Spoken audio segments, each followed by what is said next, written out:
evening, everyone. Thank you for coming. I just want to note that this meeting is being recorded.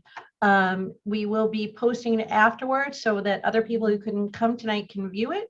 We will also have the ability to share information online through a survey, and we will be holding another engagement session live on August 28th from 9 to 11 a.m. at the Farmers Market. I'm Karen DeTore, Village Manager. With us tonight here, we have Trustee Dana White. We have Assistant Village Manager Maddie Zahaj, our Director of Planning, Jaime Martinez, Corporation Counsel, Stuart Kahan, and our Project Manager, Jamie Hoffman, is coordinating the audio visuals for tonight. So I want to welcome you here. We are here to review. We're just going to give a brief presentation about the Downtown Revitalization Initiative, so everybody is fully versed on what it is and what we're trying to do. And that should take probably about 15 minutes, and then we have a good hour. We'd like to wrap up no later than 7, but we have a good hour then to get your feedback on things. We have a couple of questions we want to ask you, and we certainly want as much input as we can. So I appreciate you being here. And with that, I'd like to start the Downtown Revitalization Initiative. We go to the next slide, we'll just give you the background. This is the 5th time this is being offered in New York State. It's a sort of a comprehensive grant approach that's really focused on revitalizing downtowns, funding projects that will boost economic development and being transformational in communities, really taking some of our neighborhoods that maybe have been prone to blight or neglect and making them more vibrant. And one of the things that often is said in DRI background sessions is creating an environment where people want to live, work, and play or raise families. The state has 10 regional economic development councils, or REDCs. Our REDC is the Mid-Hudson region, and each Economic Development Council solicits applications to choose downtowns with potential to attract redevelopment, business, job creation, greater economic and housing diversity and opportunity. And the applications are due at 4 p.m. on September 15th. So we have a relatively tight window to get this done. In terms of the selection details, each REDC may nominate either 2 downtowns to receive $10 million awards or 1 downtown to receive an award for $20 million. Typically, it's only $10 million a year, but they did not do this last year because of COVID. And the selection criteria includes physical environment, past investment, and that can be private sector investment, public investment, social investment, future potential, recent or impending job growth, support for the local vision. So that's why community engagement is so important. And readiness. We really need communities that win this typically demonstrate that they are ready to absorb $10 million of investment funding. So based on its size, Ossining will be requesting $10 million.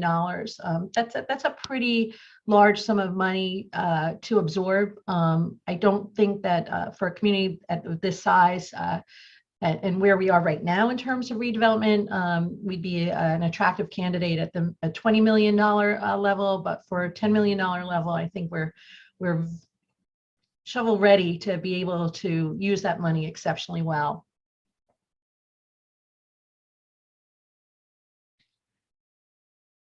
The fundamental goals of the DRI are comprehensive as well. So obviously, we want to create, the goal is to create an active, desirable downtown and a strong sense of place, a strong sense of community identity. The ability to attract a robust mix of new businesses and that job opportunities and a variety of skills and salaries. So really that diversification of job opportunities as well. Goal for enhancing public spaces for arts and cultural events, building a diverse population and supported by diverse housing and employment opportunities, growing the local property tax base, providing amenities that support and enhance downtown living and quality of life, very important. And obviously something that we want to do, critically important to do, is promoting sustainability, walkability, public transit, ridership, and alternative modes of transportation. These are all things we've been working on over the last few years, so we are well aligned.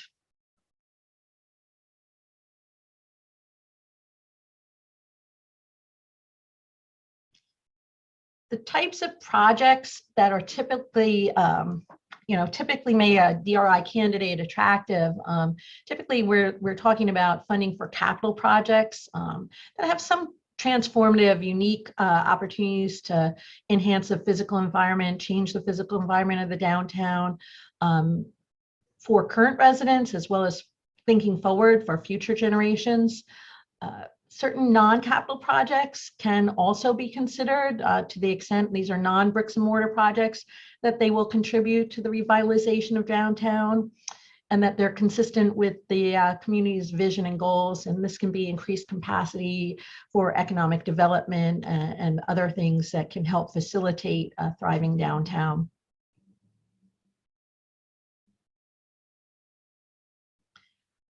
There's categories of funding that DRIs typically use to support new development and or rehabilitation of existing downtown buildings. So that could be development or redevelopment of property for mixed use or commercial purposes or public uses. These projects should have a visible and functional impact on the downtown, serving as anchor business, having some catalytic transformative qualities that will provide employment opportunities, housing choices, and or services for the community. And of course, they should employ decarbonization strategies consistent with the state's goal under the Climate Leadership and Community Protection Act. Another category is public improvement projects. So these are infrastructure projects. So this could include increased access to broadband and other communications connectivity, which we saw was very important, particularly during the pandemic. Green infrastructure, streetscape improvements, transportation, different modes of transportation, recreational trails, signage and wayfinding, so that people not only can get downtown, but understand how to find different aspects of a unique and thriving downtown. New and upgraded parks and plazas, public art, and public realm projects that will contribute to revitalizing downtown. So really a range of different types of things, all again designed to create a thriving community, a thriving downtown where people want to be, they want to work, they want to live, they want to be there and call it home or visit often. The monies can also be used for a grant fund or a revolving loan fund. And you can use DRI monies for a locally managed fund. This is typically capped at $600,000, and it may be proposed to undertake a range of smaller downtown projects, such as facade improvements and public art and public realm improvements, physical improvements to existing and or vacant commercial or mixed use properties.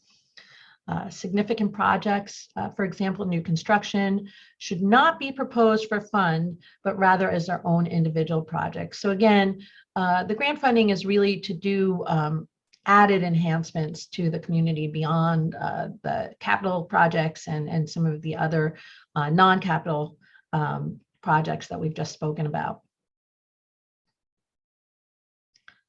The money can also be used for branding and marketing. And examples of this would include branding and marketing projects that may target residents, investors, developers, tourists, and visitors. The cost eligible under this category must be one-time expenses. So there's not staff costs necessarily, but to develop materials and signage. Ongoing operational costs such as a downtown manager or maintaining a website are not eligible through the DRI funding.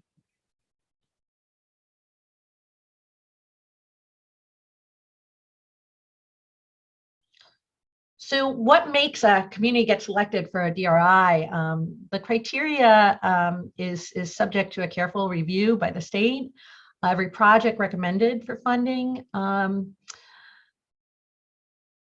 will be evaluated based on how well it meets the selection criteria. So more specifically, the selection criteria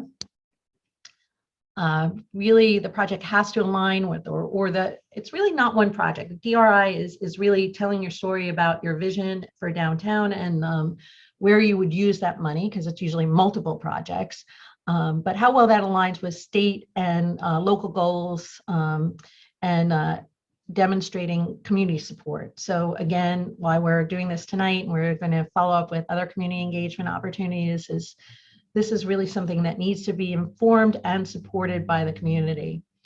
Project readiness is key. We need to be poised to proceed in the near term in a way that will jumpstart neighborhood redevelopment. So again, getting an influx of $10 million to do projects that we've wanted to do for some time, or projects that we know we need to do for the future, is an enormous benefit. Being able to use that money readily the state will want to see that we are able to do that and have done that, and will be able to absorb that much funding in the short term. Catalytic effect, the ideas that we're bringing forth really need to demonstrate a significant positive impact on the revitalization of the downtown. Public-private partnerships are key. They want to see private investment, public support, the balance of public-private partnership investment. That's been pretty much a hallmark of every community that's won the DRI to date. Co-benefits. So these are secondary benefits to both the community and the project and the developer beyond the primary goal of the project itself, and which will generate additional economic activity, grow the local property base, improve quality of life in the neighborhood, and or result in improved buildings, likely to create healthier, more comfortable, and more productive environments in which to live and work. Cost effectiveness, always key, the projects need to represent an effective and efficient use of public resources.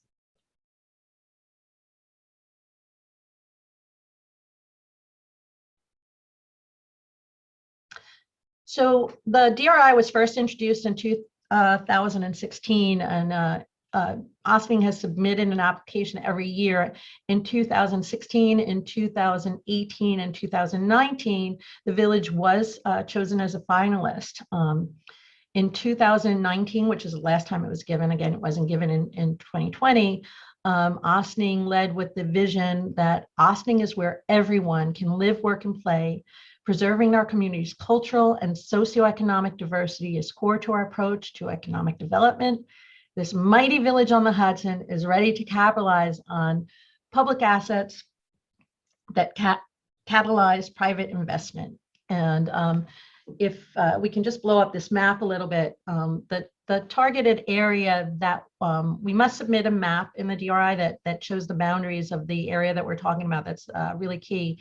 So we really looked at the Main Street corridor down to the riverfront and highlighted the things that were happening at the time. So we had the assets that we have, as well as things that were done, things that are unique, such as the Sing Sing Hill Greenway, the excitement about the Prison Museum. We have the Hudson River Greenway Trailway that will be coming through, and a lot of these projects that were cited here have moved forward, and we'll talk about that. But these were really the assets that we had that we wanted to build on, and that's what we talked about in the DRI application. And if you follow the links that we'll give you after this presentation, you can get copies of our submissions in the past, as well as winning submissions from winning communities. But one thing that's important to know is when we did this in 2019, we were selected as finalists, and some of the feedback we got was, we needed to demonstrate the public-private partnership. We needed to have more shovel-ready projects. We ended up, however, even though we didn't win the DRI in 2019, we got a significant amount of money from the consolidated funding application grant round that was also pushed out by the regional development councils. And that money has been used to activate some of these projects, and we've done some other work on our own that puts us in a much better position to show that we're really gaining traction towards our vision. So since 2019, one of our key projects was transforming the marquee Ossining Bank for Savings at the top of Main Street after decades of vacancy and neglect. So we did receive a grant for remediation of that building, and that is underway, and that will be completed in early 2022. That grant requires us to put the building back on the market, back on the tax rolls, hopefully. And one of the obstacles, aside from being badly in need of remediation, is that there's not a lot of parking near the building, and in the future we hope to minimize our parking needs, but right now that's a barrier for us. So we've also been working on a Route 9 road diet study, and that will address additional parking needs along Main Street. Along Route 9, Highland Avenue, adjacent to that building, and along Main Street that would be close by. That project is looking to reverse some of the harm, unintended consequences of urban renewal. So during urban renewal, a section of Route 9 was widened from 2 lanes to 4 lanes. We're looking to narrow it back again, to bring back the parking, to calm traffic as it goes through Ossining, because we're not a thoroughfare, we're a village. And that will help not only to make things along that stretch of corridor, which really extends from Cedar Lane on North Highland to Cedar Place on South Highland, more walkable, more friendly, and more ready for development, redevelopment, reestablishment of businesses and housing and other things that are a little bit challenging right now to do on a very fast-moving state road. The redevelopment of village-owned lots at Market Square and the post office lot, that's something the village has been talking about for a long time now. And replacing parking there is also an obstacle. So one of our CFA grants in 2019 was a grant-funded parking and mobility study, in which we've just completed. And one of the key recommendations is working with a developer in a public-private partnership to develop those properties to potentially mixed-use housing, retail, or commercial, but develop them in some way. And then also with that development, pair it with a parking structure that could be located in the Brandreth parking lot behind where Open Door is on the other side of Main Street currently. And then repurposing what is currently an organic waste site at 30 Water Street down on the east side of the train tracks by the waterfront. We are actually working on that project with Wilder Balter Partners, and they've been selected as the preferred developer to develop 109 units of mixed income, all affordable rental housing there. They will be completing the Sing Sing Kill walkway, so that will extend all the way down to the plaza in the front of the building, and there will be retail, community space, and resident and municipal parking there. So we've made a lot of traction on our DRI proposal from 2019. We did it during pandemic, and we're hoping we're in a better position. But with that, there's been changes in the community, and we really want to be able to hear from you about your feelings about what was done in the past, what's been presented, and how you'd like to see things going forward. And I think we have enough, we really have, I think there's 6 people in the audience. Like if we were happy to bring you over so that we can have you here with us and we can have a dialogue. So I'm going to start bringing everybody over. There's 8 people. So I'm going to I'm just going to announce you as you're coming over by the name that's on your screen, just so you're not surprised. My system automatically alphabetized it by first name. So the first person is Acacia Moriello. Coming over. April Chow. If I mispronounce your name, please understand it's not, I apologize. I really just intended to lurk, so I can just go off video. Yes, you can lurk in the back. That's fine. C. Hexteed, Dakota Rousseau, Frank Budding. Why is it not? Okay. Katie Albert, Mary Knoll, and Rob McHugh, I think. McCouch, I think it is. Oh, McCouch. Oops. I apologize in advance. Okay, everyone is over. Mary Knoll is not coming over. I'm not able to move. Okay, that's great. You don't have to. We're not forcing anybody. Okay. If you want to turn on your cameras, we'd love to see you. So welcome everybody. So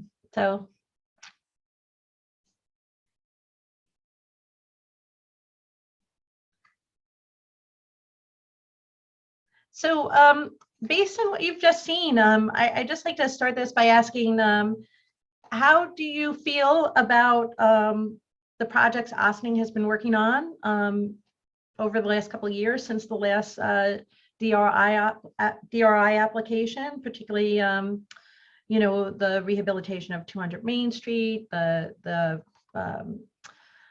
development of 30 Water Street, addressing parking needs. So if anybody wants to kick it off, go right ahead. Is that Katie? Yeah, let me try to put my ideas together. I initially thought I'm just going to go and learn, but one thing that occurs to me that as we redevelop downtown, we also have to think about the negative spaces, which are really the positive spaces, the spaces for gathering, the spaces to bring people together, which are really essential to create a vital community. And I think somewhere on the list of criteria was actually listed. Absolutely. Yeah, and being a big fan of the market, whenever you talk about redeveloping Market Square, it makes my skin a little itchy. But I also realize that 6 days a week, it's essentially just parking. So that as the vision unfolds for downtown, looking for a really viable park space, a really viable central gathering space, I think would add a lot to the community. Great. That's good to hear. Can I say I just wholeheartedly agree with that. And when I heard redevelop both of those sections, I gave a little shriek back here because also the market, I think we need a village square, and it doesn't have to be, massive, but it needs to be big enough for the market.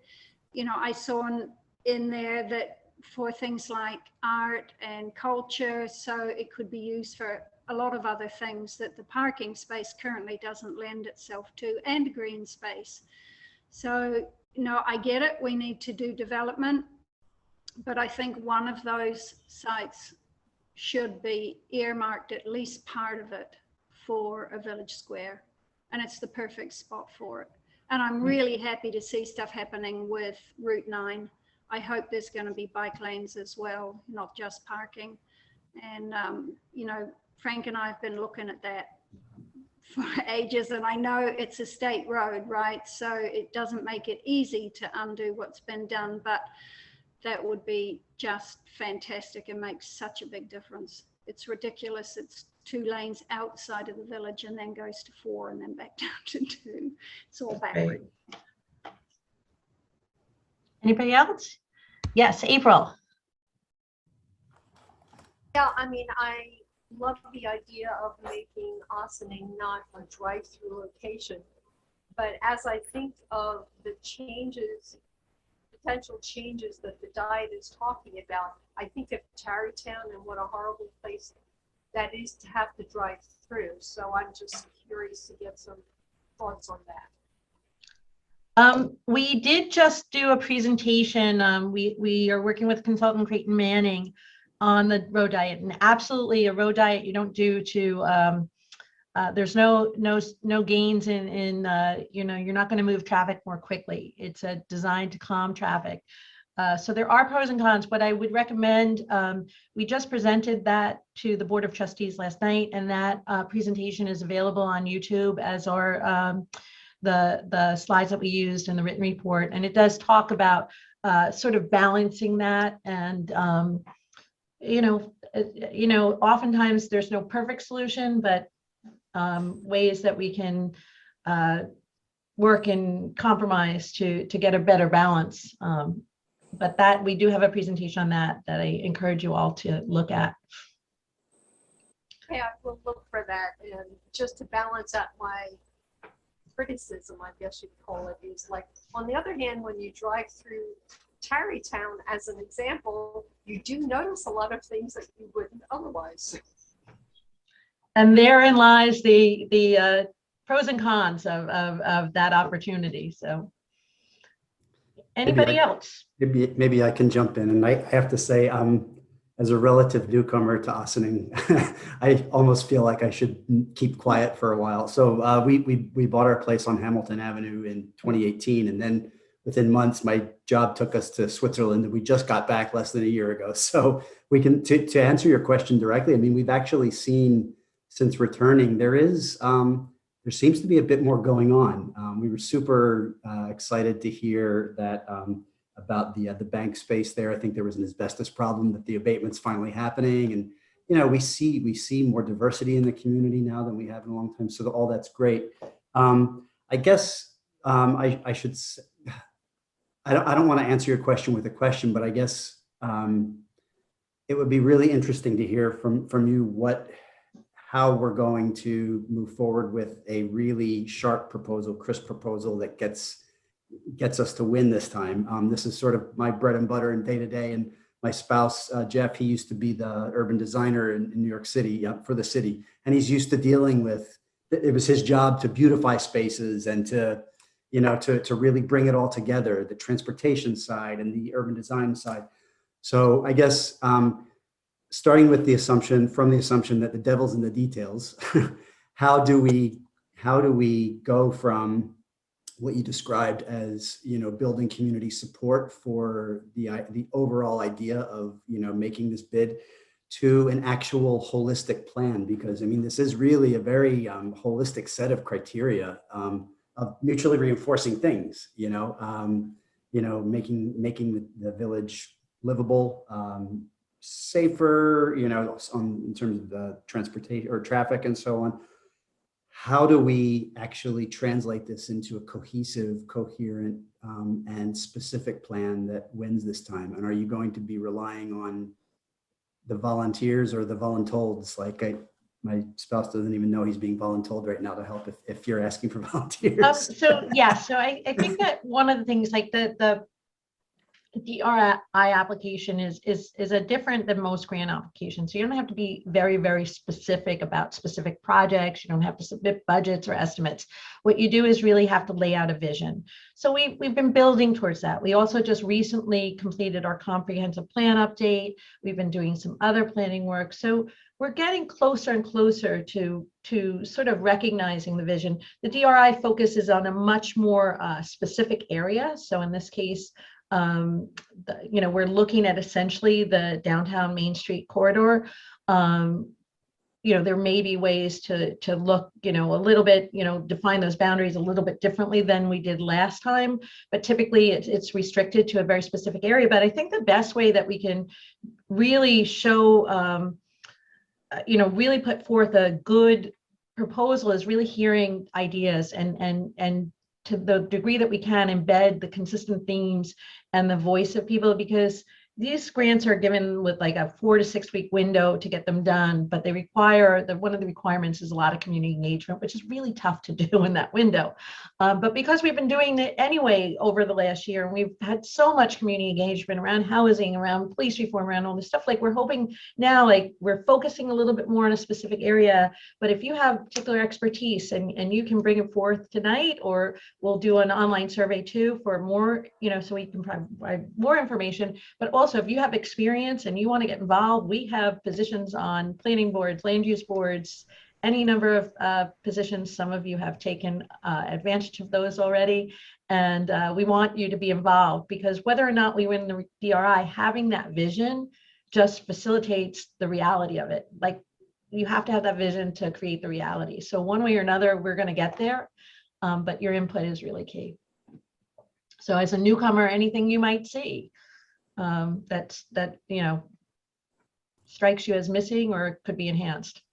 Public art or lack thereof. I mean, there's a lot of blank concrete in certain parts of the village that could really be, we have good schools here, and we have a thriving, artistic community here. Why not bring that together and, link that into the history of this town? I mean, one thing that strikes me as a newcomer is just this town is so unique. I mean, it's the only town with this topography on the Hudson. It has such a beautiful, downtown fabric, notwithstanding their brutal. And it has all of these assets that could be brought together. And one of those could be, there's a whole body of work out there around how important the creative class, and, building on what we have and making that into, beautifying, the area where the farmers market is now. Beautify, murals, like what Peekskill has, on one of its buildings, to really, placemaking like that. All that stuff is really, it's pretty cheap too. Great, thank you so much. Does anybody else have anything they want to add to that? We do have a question that was asked by April Chow. Our question was, excuse me, there has been a lot of discussion about renovating the Ossining Bank located on Route 9. Have any of the plans addressed the parking issue for that building? And I know this is a little off topic. I don't know if you wanted to mention. Again, the parking study does talk specifically. We have a parking and mobility study, as well as our road diet presentation can be found on the website. So I would direct you to those, but those are things that we are looking at. So, with that, as we think about the bank building and putting on the market and the businesses we have here, does anybody have, I'd like to ask, what types of businesses would you like to see or see more of in our downtown? Anybody want to take that one? I think that we are never going to replicate a mall, and malls are not thriving in any case. So the businesses we should be supporting, well, first of all, those businesses that can support a population that lives downtown, and I see some of them moving in already. Grocery stores, the clothing stores that are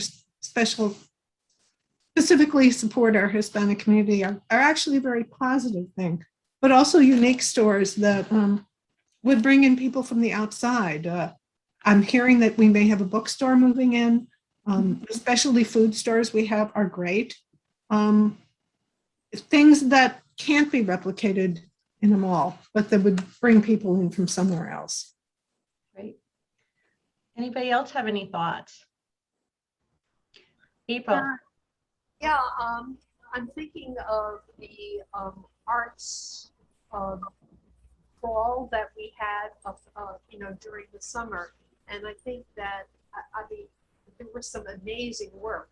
So if we had something like that in the downtown area, I think that also would be a draw to outsiders to come to Ossining to see the artwork. Crafts. Great, wonderful. I think Nina, and then Mary Noel, and then Linda. Okay.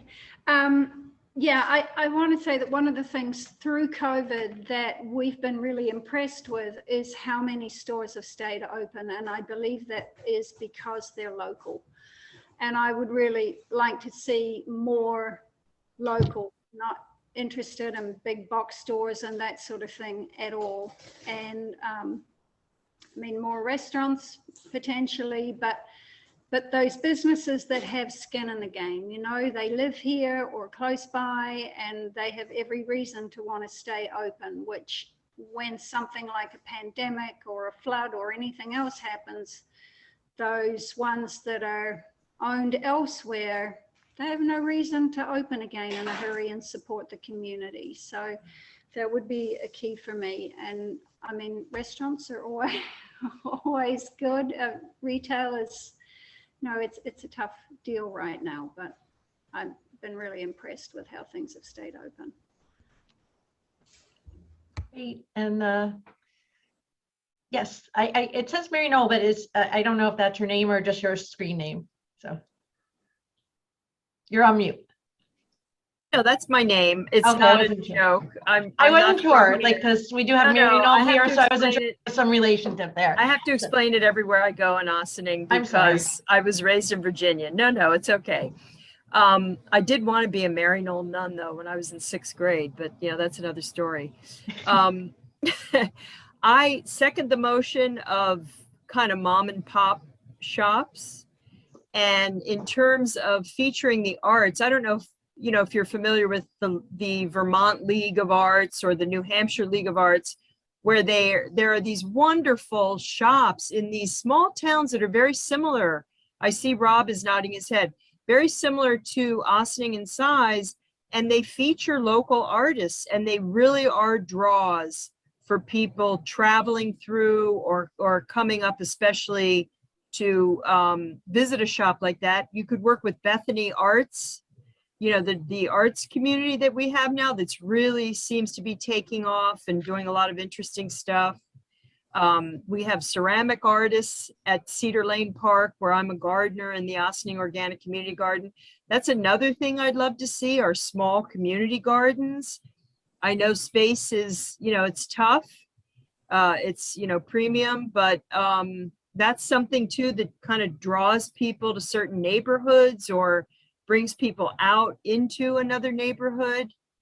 And I really like the idea of narrowing Route 9, because the speed with which the cars travel and this kind of feeling that you're passing through Ossining rather than stopping in to take a look, I think is really important. And I lived in Tarrytown. I taught in the public school system there for 24 years.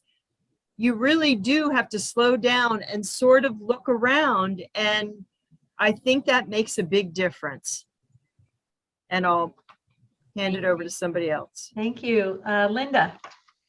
I was going to say that the one thing to me that always has been missing, and as other panelists have said, Ossining is so unique and there's so much potential, is that there needs to, in my mind, there needs to be some type of a marketing plan, so that when you take all of these pieces and you put them together in a cohesive whatever, someone looking to come someplace interesting can see that, you know, there's the Prison Museum that's going to open up. There's the Westchester Theater Collaborative that's here.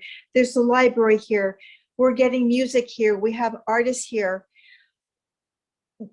But it needs to be told. The story, the Ossining story, needs to be told, and it needs to get out, you know, into areas where people are going to be coming through either on their way to someplace else, to know that Ossining is on the map. And it's important because we can have some of the most best downtown shops that are unique to Ossining, but if the surrounding communities, the New York community, people who are traveling through the United States don't know about Ossining, it doesn't make any difference. And so I think that that's really important.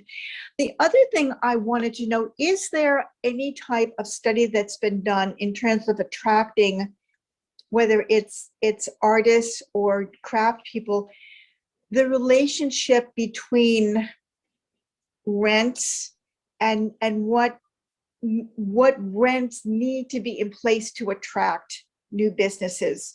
I don't know anything about commercial rents in Ossining, but if we can't get the real estate community involved with this also, I mean, yes, I know they need to, they're in this for the money also, this is their livelihood. But if those rents are not in keeping with what someone starting a business can afford to pay, we won't attract them to our community, because they'll find another community. They'll find Peekskill, which has really done well in attracting artists and new craftspeople. So I think that's something that we need to be mindful about. That's a good point. Katie.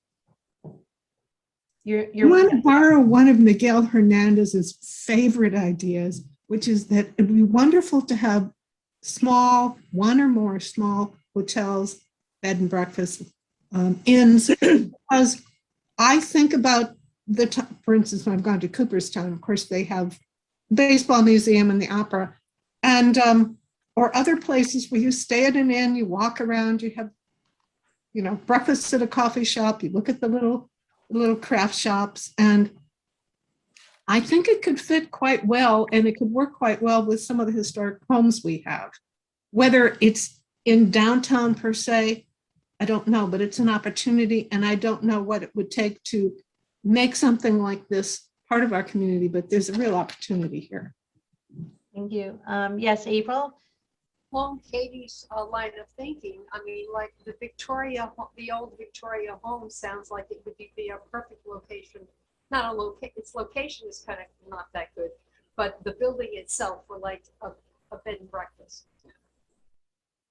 Great. So that's sort of a good segue. We're talking about businesses, and we started talking about what do you need to attract people. We're talking about local businesses where we want people to, having people who own businesses in their community does create a unique sense of vestedness. What are your thoughts about what types of housing opportunities would you like to see or see more of in Ossining? Anybody want to? Yes, Mary. Well, I certainly like the comment about creating artists affordable spaces. Maybe, in Terrytown, they opened the market, I forget what it's, market space or something. It's not really maker space, yeah, which is really kind of off the main drag. But I went there to find it, off of Main Street. My mechanics are up the street, but something like that, like artist lofts or something that are affordable and that are combination living workspaces. Like they've done in Peekskill, that brought in, kind of a new, there are always the issues of gentrification, but it brought in kind of a new vibrancy to Peekskill in that particular area. We always need low-income housing in our mixed community. We know housing prices are off the chart around here, taxes and everything, property taxes. So something like that. Great, thank you. Anybody else? Linda? Karen, what are the plans for the, I think it was senior housing that was built where the Elks Club used to be? I know it's vacant. Is there discussion about what can be done with that property? So Jaime might know a little bit more than I do, but that building is in receivership, and the bank is looking to put improvements, fix the wall, and I believe that it is still designated as senior affordable. But Jaime, can you update me on that? I'm actually going to defer to Stuart, who is here with us and has had more recent contact with the receiver. I don't see Stuart anymore, so I'm not sure if he's still Has here. he left? All right. So where we in? Go ahead. Go ahead with what you had. I think you described it perfectly correctly. I think that the last place we were was that there was discussion with the receiver. They had to hire their own engineer to find out what it was going to cost to do it. So it's still somewhat in limbo. But it is, I believe it was built as a senior affordable housing. It probably has to remain a senior affordable housing unless it was demolished and a new building was put up. So That's my understanding as well. So we're hopeful. I believe that they last I heard they are moving forward with the wall improvement. So hopefully that will be addressed and then can be senior affordable. Yes, April. Yeah, so a concept which I only recently became somewhat familiar with is additional dwelling units. And I know there was some law recently passed in New York State about it. And the concept was that, for example, I could convert my garage into an additional dwelling unit. And then as I age, you know, like a relative could live there and look over me. So it's just I don't know if there's been any thought or discussion about that. That was discussed in the comprehensive plan phase. There were pros and cons. The village board decided not to go forward with zoning that would allow that at this time. So, I mean, I could imagine it could be pretty controversial in terms of people feeling about their property values and whatever, but it just sounded like an interesting concept to keep in mind. Yes. They're doing it in California. They're doing a lot of it in California where people who have an additional lot, they are building a smaller home for the parents, and the parents will move there and their children will move into the larger place. And it's done well because housing prices in California are so high, and this allowed both parents to be close to grandchildren and for their kids to be able to live in affordable housing that is well looked after. Right. Yeah, I'd like to echo that because it's a great way to get affordable housing, and it is something that is, you know, there's a number of places now that are taking this on, some places that are getting rid of their single family zoning altogether. And I'm sorry that the Board of Trustees didn't choose to move ahead with that. I think that it may be a matter of timing, and it will happen later. Because I think it makes really good sense, particularly with house prices being what they are. Yes, I think that you know, again, despite that and despite the pros and cons of all these things, that commitment is very much to diversify the housing portfolio. Does anybody have anything else they want to add about housing or housing types of housing? Yes, Rob. Yeah, hi. I just wonder, I'm coming back to this idea of, I think Linda raised this, like, what's the vision? And, you know, we have, you know, what do we want for the village? I mean, it's, you know, we want this to be as the criteria for the whole RFP states. You know, it's supposed to be, we want to make a place that is where people want to live and work and so on, play and all that. You know, there's a whole corridor from the train station coming up to the village that seems to have a lot of open lots. And I don't know whether there or even elsewhere throughout the village that you've demarcated on the map, whether the village actually owns land that it could redevelop as housing or mixed use for mixed uses. And this also, coming back to the idea of a holistic approach, that also creates, you know, sort of the more sustainable tax base that we're looking for, and it feeds into what we want those businesses to be. So I just wonder whether, you know, without specifying the exact type of housing, you know, the overarching idea of filling in some of these gaps, making them more accessible, maybe through a trolley from the train station up the hill, whatever, you know, but there seems to be a lot of vacant space. I've had a question in my mind for a long time what that's about. So the village owns some property. The major properties that the village owns in the downtown area are the 30 Water Street, which would be if you go down to the train station, going on Water Street, just slightly north, there's a large lot there that's used for organic waste. That right now is designated for redevelopment, affordable housing, mixed use, mixed income. And there is a village-owned municipal parking lot, and maybe one other lot, I think, in the which would be like Secor Road, which is a road going down near Main Street too.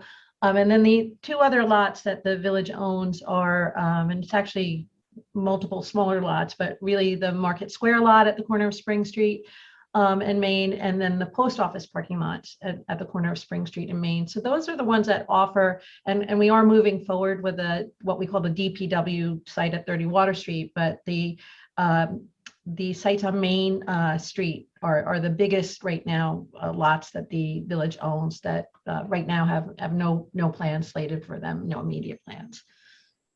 Karen, I have one more item that I'd like to bring up, and April and I were involved in an investigation of this whole idea of aging in place, so that people can, as they age, they can stay in the community rather than move if it's not necessary into assisted living. And I wondered if properties such as the Victoria House and the Swedish home, is that correct? Is that the Danish home? That's the in the Danish town, home. yeah. The Danish home. If they could be turned into congregate housing where older adults who can't take care of their homes or don't want to live in their homes, but don't necessarily need any kind of nursing care or a lot of assisted living, could live together, you know, in a house where they share a dining room and they share common areas and they have their own bedrooms and bathrooms, so that they can stay in our community, because they lend so much vibrancy and so much wisdom to our communities. And rather than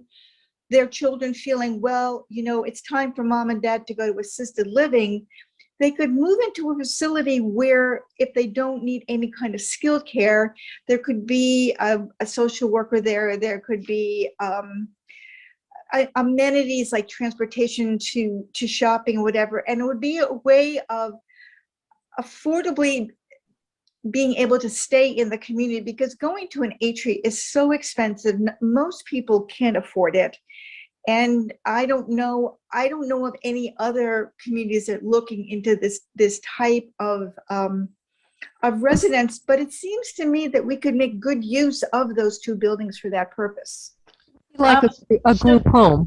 The one thing I just want to say, Danish home, I don't know, that's in the town of Ossining, but Victoria home is for sale, and I know they're looking at buyers to do a wide range of things. We have no control other than Right. I understand that. But our zoning controls to dictate the use of that property. But the idea of congregate housing as another way to diversify our housing portfolio. And then I think Katie had a question, and then Mary.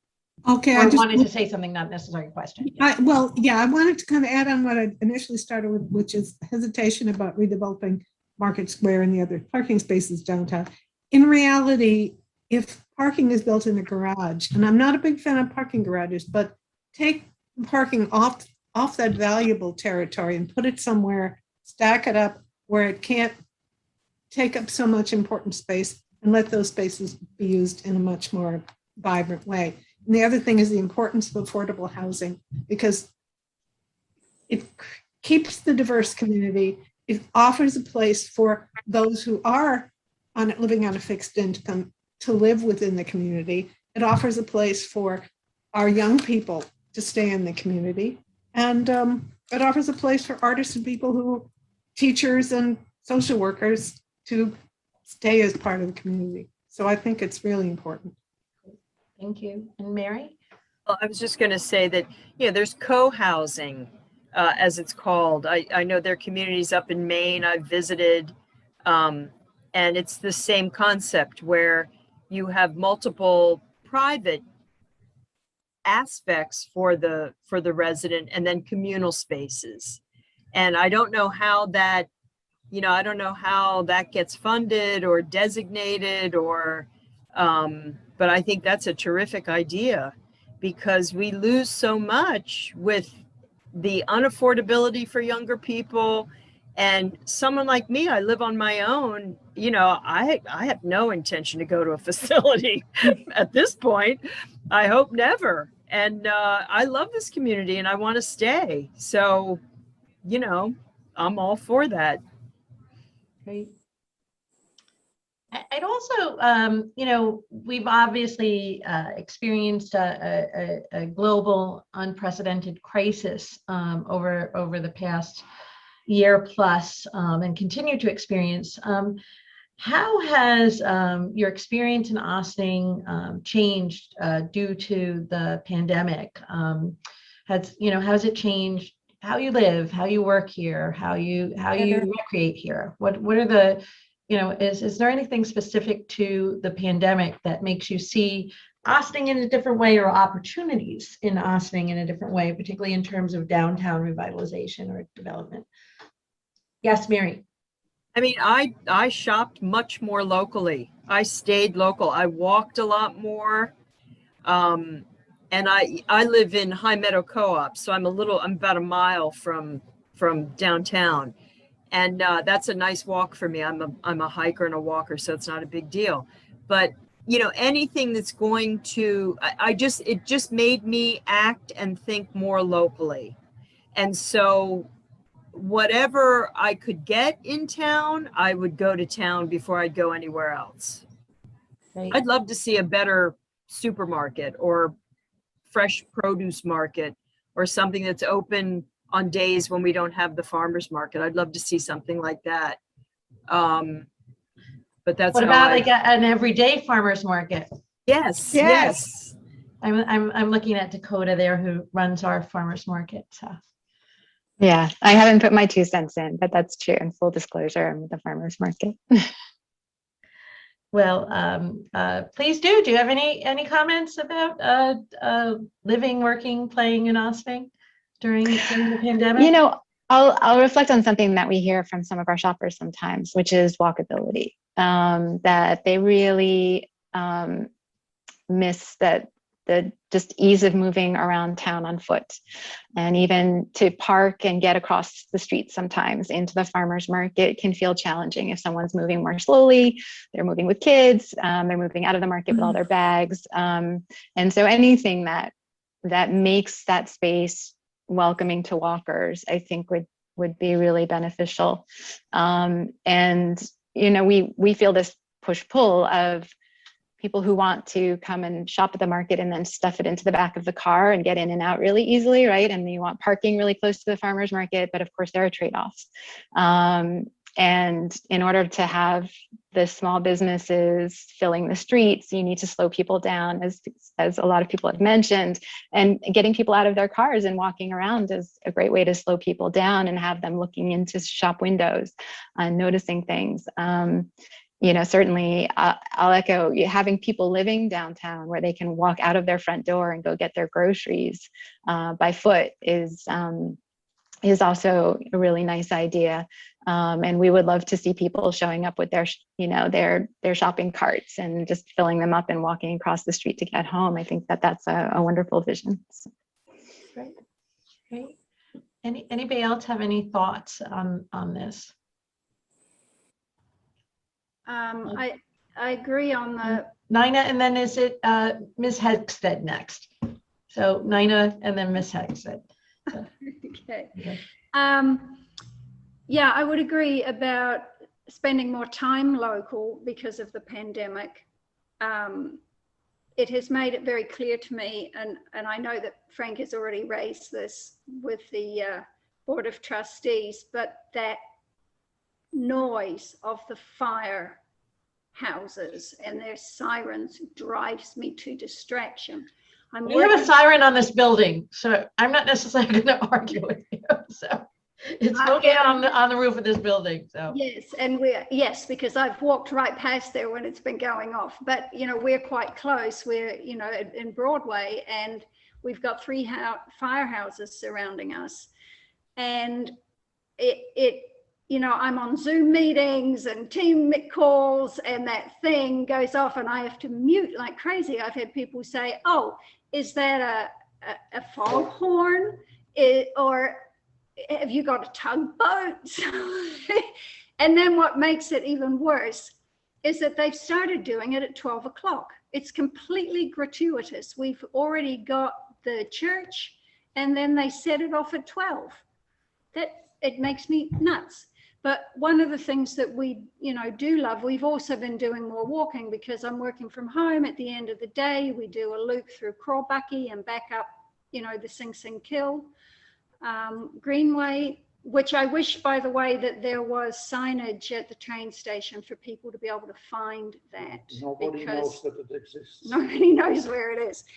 And I did just want to say also, on the walkability, absolutely. Maybe we could do something with Main Street, not necessarily taking all of the cars out, but making it a shared space so people know that they need to drive very slowly through there, and it, becomes more, the Dutch model, for lack of anything else to say, but those shared spaces where people understand people are moving around on foot and on bicycle as well as in car.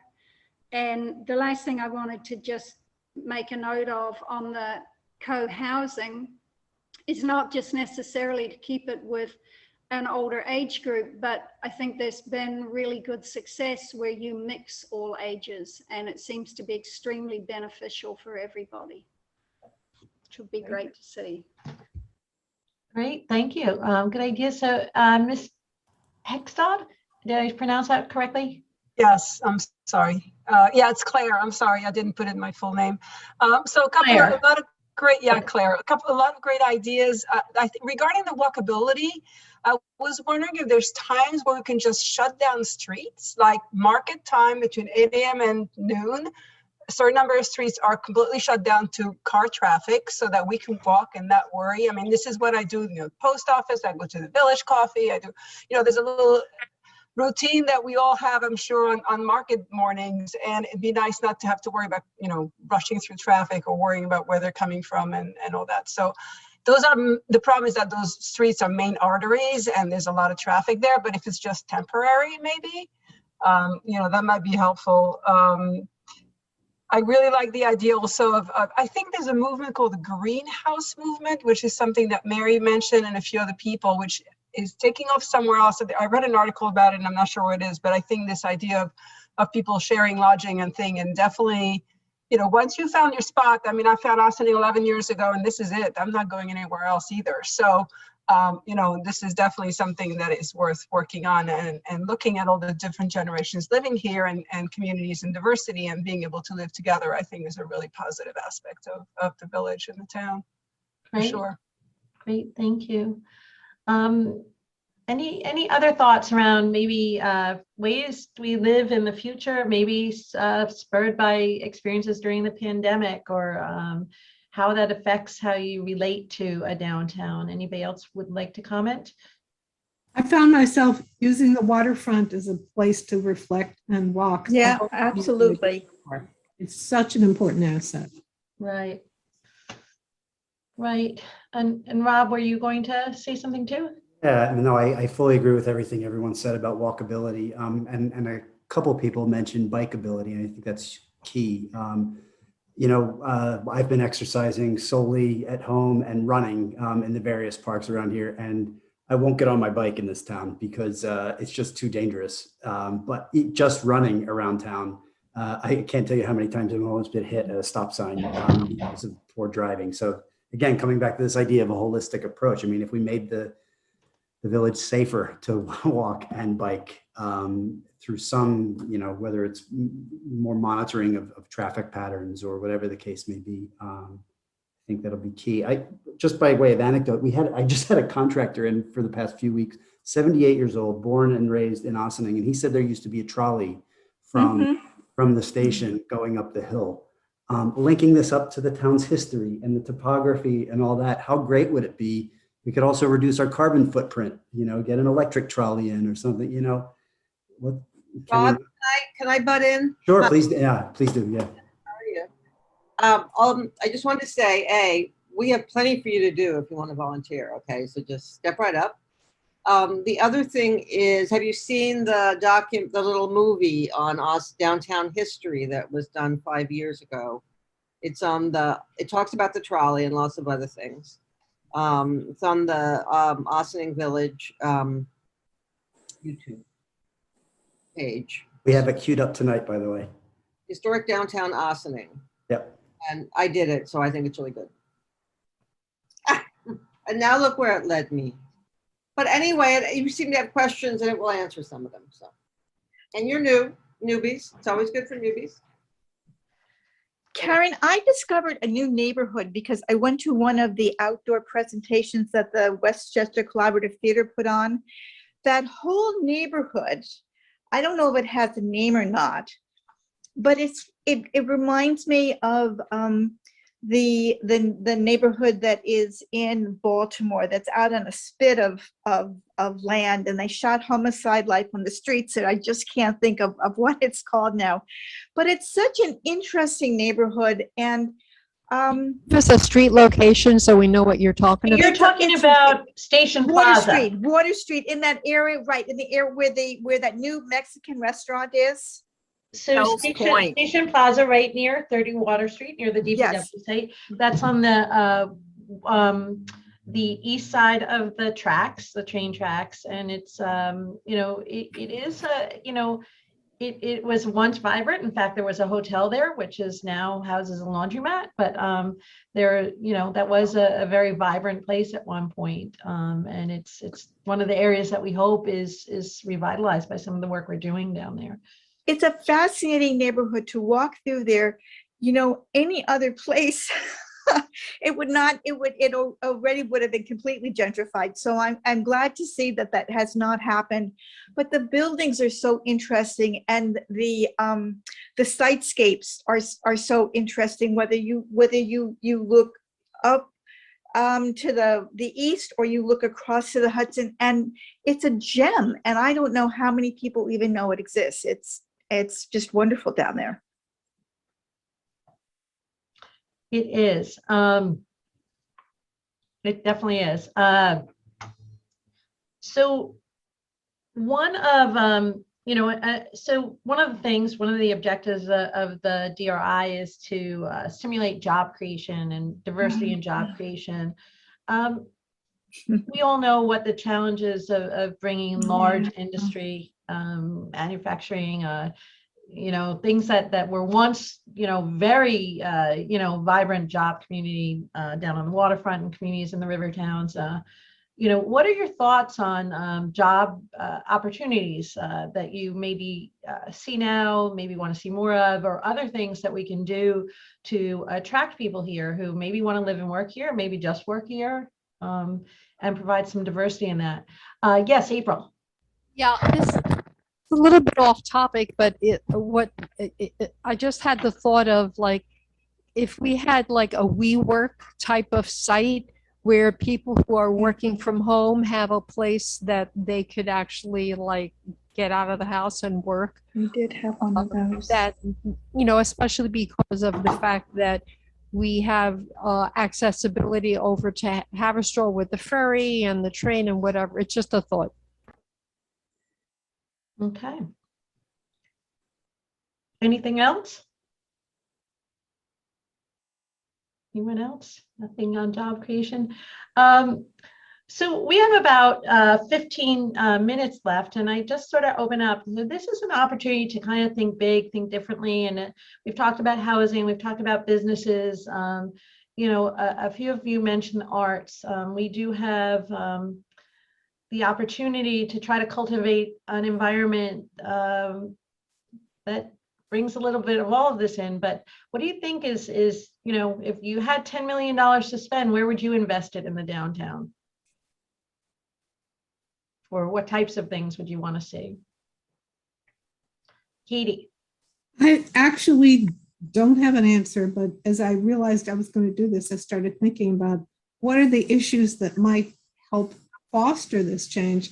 And I don't know, and I'd like to hear more from people who are more intimately acquainted with the fabric of downtown. But I think the points about connectivity and walkability and parking are, everybody says parking, that's a downtown problem, but they really are important points. Then another piece of it is the appearance of downtown. And again, I don't want to focus only on the superficial, but I think it makes a difference. If we could either incentivize, help, or force the building owners to upgrade their signage and the facades, it makes a difference in people's perception and their willingness to be part of it. And their ability to walk around makes a difference. So those are important pieces to hold the whole, you know, kind of glue for the rest of it. Right. Anyone else? Thank you, Katie. I don't disagree. I'd like to comment, and I'm not sure if I'm going to describe this correctly, but in a very small downtown area, we have so many different streetscapes. If you're up at the top of Main Street looking down, you look at all of that beautiful architecture, and you get a vision of one Ossining. And then when you turn the corner onto Spring Street, in talking about the connectivity, it's entirely different. It's not as clean.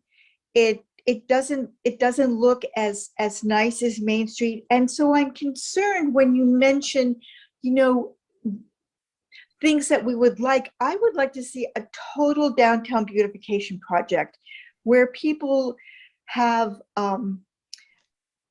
awnings that look like they belong together, or there's something made to keep your sidewalks clean, or your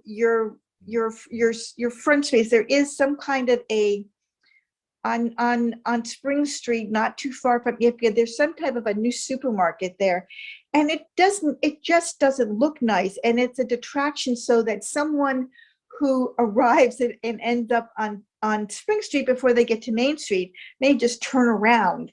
Whereas if you had an entire beautification project that put in place what signage should look like, what awnings should look like, I think that it would make a really fabulous presentation to someone who is coming down off of 9 down Main Street, and it's connected. There's a symmetry, and it just looks beautiful. Well, and also could attract entrepreneurs to want to be there. Yes, absolutely. Thank you. And can I add something to that? Keeping in mind the wonderful diversity of cultures within our community, these ideas of making everything look a little more presentable shouldn't impose one single unattainable aesthetic. This isn't going to be one of those suburban malls that have been made. No. I know you know that, Linda. I'm just kind of saying this to myself, that we give the property owners models, ideas, but within that they can kind of move in their own place. Right. I like it. Like I almost Those are like great look ideas. at Malika, and I imagine Malika having one of those. You see them on the older buildings in New York City. They kind of have those awnings that you walk through to get to the entrance. You know, you used to see them in the movies in the 40s on Broadway, and they just look really, really nice. Now, I'm not saying to do that, but that's the kind of thing that I'm thinking of. Great, thank you. Anyone else? Yes. Yeah, a couple of things. In terms of down near the waterfront, something that would really help is street trees. It's so bare naked down there.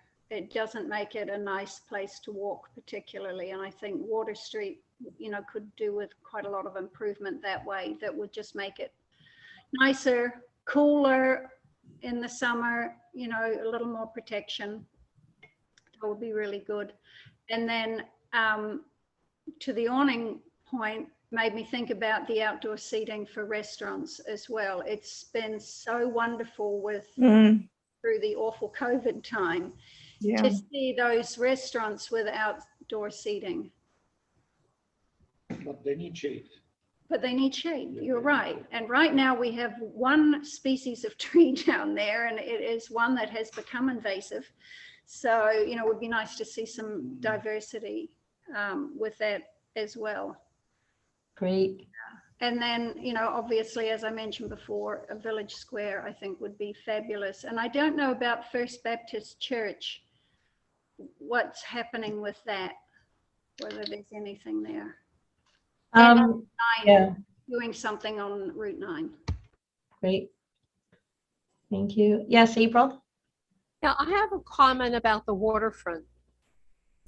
When I go out for a walk, I don't go to our waterfront. I go to Croton Landing because it's just so beautifully landscaped. And our waterfront is very bare. And like when I go to Croton Landing, there are always like a number of other people walking. When I go to our waterfront, there's barely anyone walking. So that's my comment. Okay, thank you. So anything else? Okay. A lot of you mentioned the arts as well. In addition to, so really what we're talking about when we're talking about the trees and looking bare, we're talking about streetscaping. So I love the idea about more diversity in the types of trees that we plant. Sometimes there is challenges on the street, but Frank would love to have a conversation with you about finding the right species. And also, you know, public art and how we can showcase that more, and also have more opportunities for outdoor cultural experiences. So does anybody have any thoughts on that? Yes, April, and then Claire. You know, we have the Ossining Arts Center, which is on the second floor over the firehouse, which I don't even know if it's a functioning firehouse. But in Larchmont, the Mamaroneck Arts Guild has a space where you know, a ground level space where they show and sell art from the Mamaroneck Arts Guild. So if we had something like that, rather than the Ossining Arts Center being sequestered on the second floor, that would be great. Okay. All right, and then Claire, and then Rob too. Did you want to say something? Yes, one thing that I wanted to mention is the group of people I don't see very often in the center of town is young people. I see a lot of adults, you know, who drive their cars and stuff, but I really don't see teenagers. They don't look like they have really any place where they can gather, you know, where we can meet them, where we, I don't know. Just, I think we need more intergenerational activities or spaces so that they can also feel part of the community. Right. Then Rob, I think you were. Yeah, just, I mean, I'm actually weaving together some threads that others have mentioned, but I think, you know, really this idea of embracing the waterfront is huge. I mean, it is such a huge asset of this town. Again, to be able to see the topography in this town from the waterfront is just, it's so unique among all these towns.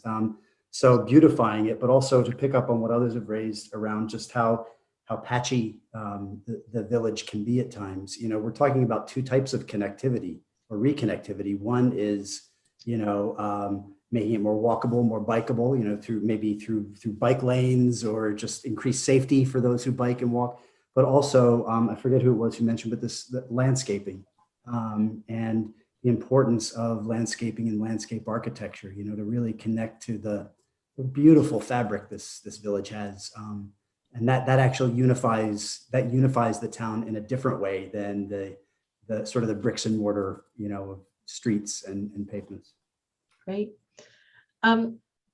That you know, the patchiness of Ossining is something that we're very well aware of in the village, and it sort of speaks to things we can do, because there's certain properties that we own and we have site control we can do, and then there's certain properties that we don't have control over, and then what can we do? And you've sort of talked to this, but I'd love to expand on this idea. What can we do to encourage and attract the types of businesses that would be willing to, and housing opportunities like that would be willing to invest in some of these properties, or even, if it's assisting people who are already there, like what can we do with the resources that we have, which are somewhat limited on the waterfront. The village really owns the park at Harbor Square, the DPW site, it is, but there is a patchwork. So any thoughts about what we can do to make Ossining more attractive to people who want to invest either in their own homes and businesses, or start new businesses, or move here?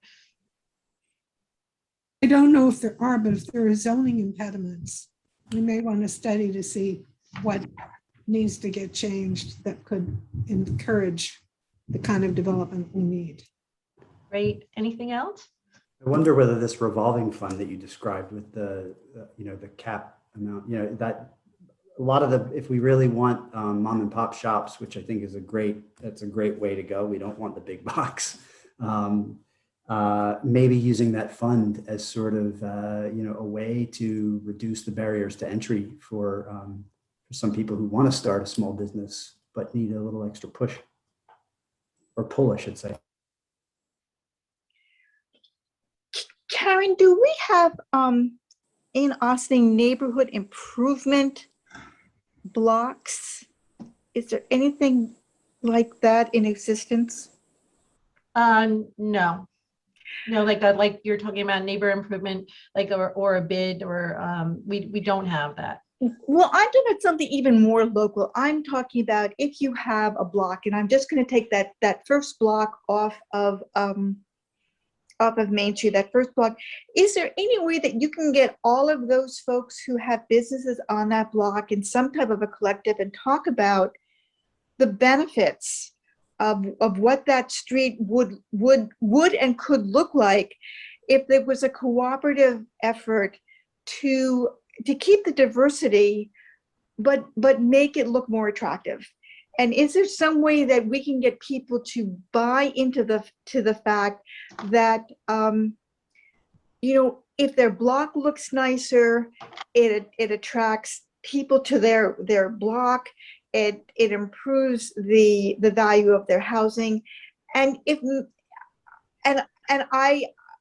another life, when it was in economic development, that's what we would do. We would get blocks together and say, these are comments that people have made about your block, and we think that you would benefit from a more attractive block, and this is what you could do. And I don't know if that's ever been tried in Ossining, but it seems to me that it's something that could be looked into, and it doesn't cost anything.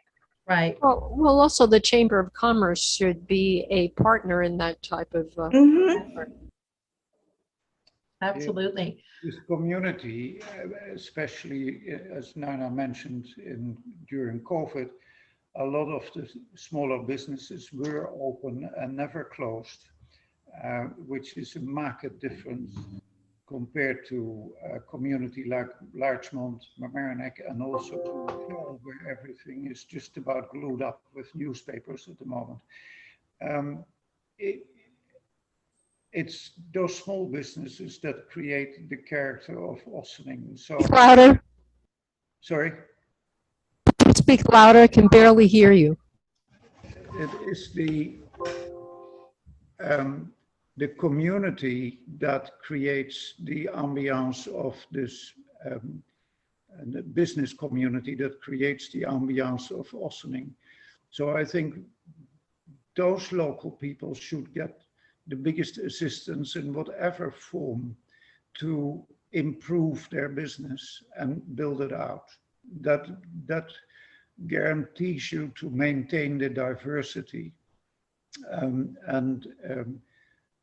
Maybe we could set up somehow a business development fund that gives indeed preference to the existing businesses and owners, rather than go out and find external developers who may want to do something because they have bigger opportunities to do, and then once they have developed it, they clean off their spade and they leave the community.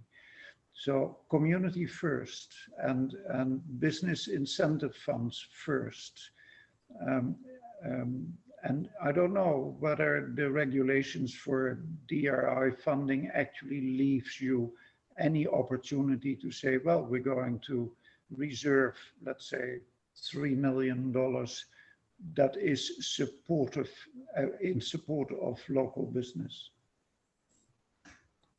In terms of revolving funds, it gets capped, but I think there's, I know that spending, the thing about grant money, it's great if you get it, and then if you get it, it's can be sort of challenging to spend it following all the rules and everything. But certainly that's a problem we would love to have. I'd like to wrap up now. It's almost 7 o'clock, and I just want to thank you all for your time. It really was a pleasure hearing from all of you. I'm glad that we had a good turnout here. We will be publishing an online survey that has a lot of open-ended questions similar. So if you have more thoughts and ideas, please send them in. We thank you so much for your time. And if you are interested in following up and getting more involved, like the thing about Zoom is I don't really have a sign-in sheet. So maybe if you want to, maybe just if everybody could sort of just put their name in the Q&A, their email or something. Right now, I don't know if even that'll work, if that's the best way to do this, but or you can email me at kdatore, KDATTORE. It's KDATTORE at villageofossining.org. That might be easier. Some of you, I have your emails. I don't think I have all of them though. So. But definitely be in touch. We'll try to follow up. We'll be pushing stuff out. So follow us on Facebook, on Instagram, visit our website, sign up for our e-blast, and we'll try to keep you as informed, as engaged as possible. And thank you all. Thank you. Bye, April. Thanks, Karen. Bye-bye. Take care, everybody. Bye. Bye, Linda.